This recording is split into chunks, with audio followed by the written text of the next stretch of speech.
Zac Efron, who I can't say I've been a huge fan of, made this delightful and insightful series on Netflix with a friend of his. It's called Down to Earth with Zac Efron. And it's all about ways people are trying to live more sustainably and healthy on our planet. My wife and I were enjoying these episodes when, out of left field, one episode was at least a third about the Catholic faith, and in a good way. In this episode, Mr. Effron and his friend have a conversation with a doctor whose job it is to analyze the so-called miracles that happen at Lourdes. So a little background on Lourdes. Lourdes is a very special place for many Catholics. As the story goes, the Virgin Mary appeared to a girl there. Among other things, Mary told her to start digging at a certain spot. And as she did, water started bubbling up from the ground. This water was soon given to medical patients, and many were said to be healed by it. And today, thousands, if not millions, flock to the site for miraculous healing. But anyway, back to this doctor. He explained that most alleged miracles at Lourdes don't make it past his rigorous screening process. But he pulled out one that turned out to be, from what he could tell, authentic. A man had had his left leg, at the pelvis, eroded by cancer. It was attached, as he said it, only by skin and muscles. Still in his cast, he was bathed in the waters of Lourdes. As he was pulled up, he said, "I have no pain." And he immediately felt his leg to be firm and solid. And the healing of this leg happened immediately. You can see the stunned look on their faces as they listen to this doctor and look at the before and after x-rays of the healed man. In a later episode, my good Catholic wife pointed out that the two hosts of the show had what looked like bracelets from Lourdes around their wrists, so I guess it made an impression. On a side note, we're praying for you, Zach. This doctor is not the only one studying purported miracles. The Vatican will send relevant documents, x-rays, all that stuff to medical professionals to verify whether a miracle really happened.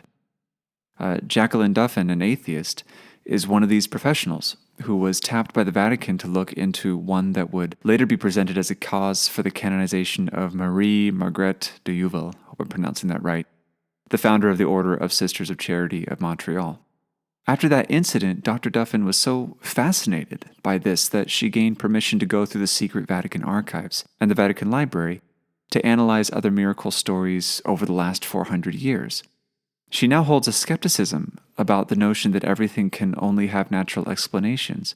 She seems to consider that idea a dogma as much as anything else. Here's another story. Many years ago, there was a child who, when he was born, was given the wrong silver nitrate solution in his eyes. Instead of a 1% solution, which was to kind of help clean his eyes as a newborn, it was a 50% solution, which could bore a hole through solid wood. And this had been in the infant's eyes for 2 hours before anybody knew anything was wrong. So the child's sight was absolutely destroyed.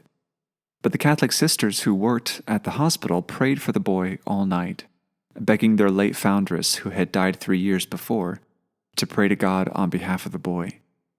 The next morning, a doctor came in to see the damage done, but when he pulled back the eyelids of the little boy, he just saw 2 beautiful newborn eyes looking back at him. That boy grew up to be a priest, and he died as recently as 2002. I could tell 1,000 more stories. I mean, people are in need, they pray to God, God answers with a miracle. It doesn't happen all the time. God doesn't heal every man's cancer or every newborn baby's ailment.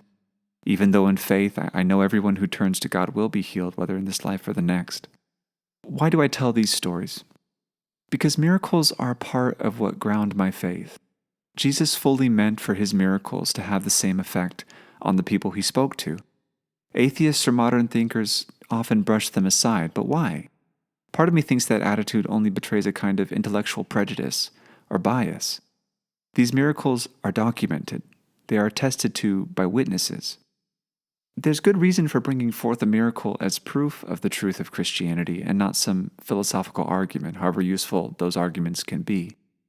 It goes back to what I said in my previous video. The God of Christianity is a God who is there. He's the God that showed up. Miracles are part of how he shows up.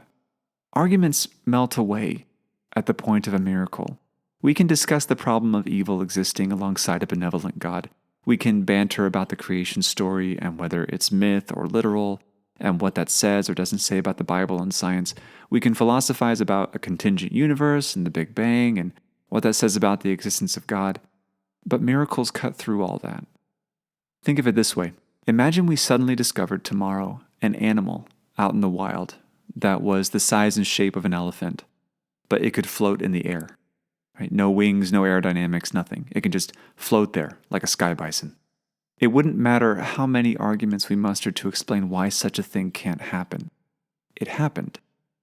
Now we get the joy of figuring out why. The little boy's eyes were healed. The man's cancerous leg suddenly worked.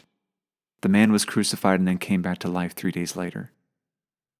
You can do what you want with that, I guess, but for my part, I'll believe.